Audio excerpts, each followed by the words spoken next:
I gently nudged the model airplane. To my surprise, it seemed to come alive, pushing the bucket forward as it moved. This made me realize the plane had come back to life. To test my theory, while the nanny wasn't looking, I strapped the little plane to my body and climbed onto the roof. I was certain it could carry me into the sky, but my mother grabbed me just in time. The plane, however, slipped and fell to the ground. What I didn't know was that the danger had only just begun. Back inside, Mom scolded me harshly and forbade me from touching the plane. She tossed it into the storage room and locked the door. No matter how much I begged, she refused to return it. Amidst the argument, something strange happened. The plane broke through the window and circled the room like a living creature.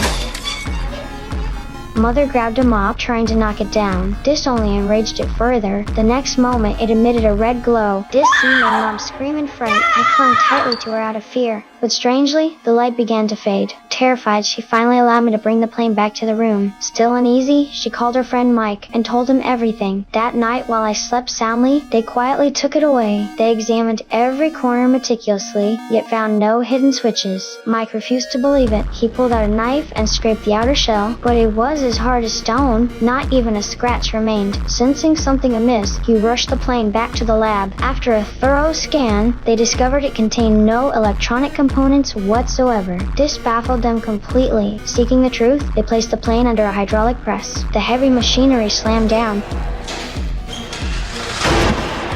Yet the plane remained perfectly intact, not even a mark left behind. Meanwhile, I realized the plane had been stolen. To rescue it, I snuck into the lab at midnight. While Mike was on the phone, I grabbed the aircraft and hid it away, biding my time for escape. But when he hung up, he discovered the aircraft vanished. Then he spotted what seemed like a figure lurking behind a cabinet. He instantly knew I'd stolen the aircraft. Just as he closed in, the cabinet shook violently, collapsing onto him.